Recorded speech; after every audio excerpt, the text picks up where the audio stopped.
AP నిర్మించి తలపెట్టిన Godavari Banakacherla project నిర్మాణంపై హరీష్ రావు చేసిన ఆరోపణలపై కేంద్ర మంత్రి బీజేపీ రాష్ట్ర అధ్యక్షుడు కిషన్ రెడ్డి స్పందించారు.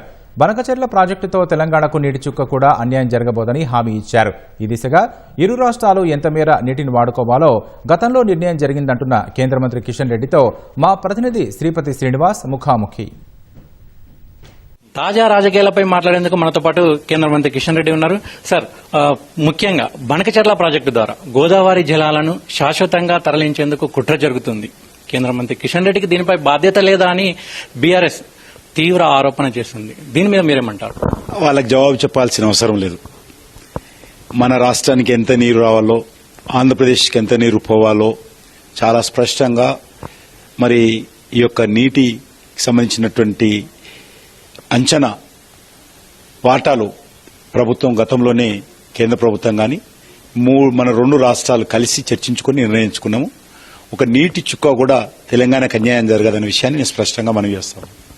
ఓకే, మరి ఈ జాతీయ హోదా ప్రాజెక్టులకు జాతీయ హోదా విషయంలో రాష్ట్రంలో ఉన్నటువంటి 8 మంది ఎంపీలు ఉన్నారు బీజేపీ తరఫున. మరి వాళ్ళు ఎందుకు జాతీయ హోదా కల్పించడంలో వాళ్ళ తరఫున కృషి చేయట్లేదు అనేది ప్రధాన ఆరోపణ. మీరు కూడా అధికారంలో ఉన్నారు కదా అనేక సంవత్సరాలు. అంతకుముందు కూడా మీ నాయకుడు మరి మన్మోహన్ సింగ్ ప్రభుత్వంలో ఉన్నాడు. ఇక్కడ హరీష్ రావు గారు కూడా రాజశేఖర రెడ్డి గారు మంత్రివర్గంలో ఉన్నారు. మీరు ఎందుకు తేలేకపోయారు? మరి రాష్ట్ర విభజన చట్టంలో జాతీయ హోదా ఇవ్వాలని, పోలవరం ప్రాజెక్టుకు ఇవ్వాలని, అంతేకాదు భద్రాచలంలో ఉన్నటువంటి 7 మండలాలు కూడా ఇవ్వాలని ఆ రోజు కాంగ్రెస్ పార్టీ ప్రభుత్వం చట్టంలో పొందుపరిచిన విషయం వాస్తవం కాదా? మరి ఆ రకంగా పొందుపరిచినప్పుడు మరి ఆ రోజు సోనియా గాంధీతో గాని, సోనియా గాంధీ ఇంటికి వెళ్ళినప్పుడు గాని, సోనియా గాంధీతో కలిసి మీ సకుటుంబ సపరివారంగా వెళ్లి సాష్టాంగ ప్రమాణాలు చేసి తల్లి అని ఆమెను పొగిడి ఆమె ఇంట్లో మంచిగా స్పష్టంగా భోజనం చేసి వచ్చినటువంటి వీళ్లు మరి ఆ రోజు ఎందుకు అడగలేదు? కాబట్టి ఈరోజు భారతీయ జనతా పార్టీ మేము ఎక్కడ కూడా జాతీయ హోదా ఎవరికి ఇవ్వలేదు. ఆ రోజు కాంగ్రెస్ పార్టీ చేసినటువంటి చట్టాన్ని గవర్నమెంట్ ఈజ్ కంటిన్యూషన్ ప్రాసెస్ కింద అమలు జరుగుతున్నది తప్ప తెలంగాణకి ఇస్తామని చెప్పో లేకపోతే ఇవ్వకుండా అడ్డుకోవడమో భారతీయ జనతా పార్టీ ఎక్కడ కూడా చేయలేదు. ఒకటి చట్టంలో పొందుపరిచాం కాబట్టి పోలవరానికి జాతీయ హోదా కాంగ్రెస్ పార్టీ ఉన్నప్పుడే చేశారు కాబట్టి 9 మండలాలు ఇవ్వాలని కాంగ్రెస్ పార్టీ ఉన్నప్పుడు చట్టాలు చేశారు కాబట్టి అది జరుగుతుంది.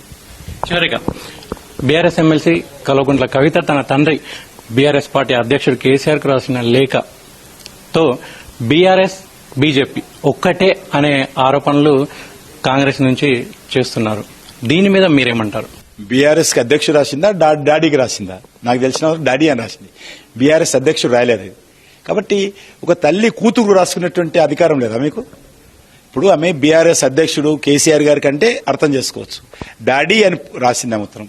పాపం ఆ కూతురు తండ్రికి ఉత్తరం రాసుకుంటే మనకెందుకు బాధ అని అడుగుతాను. అందులో భారతీయ జనతా పార్టీ గురించి రాసింది కాబట్టి మేము అందులో పెద్దగా మేమే సీరియస్ గా తీసుకోవడం లేదు.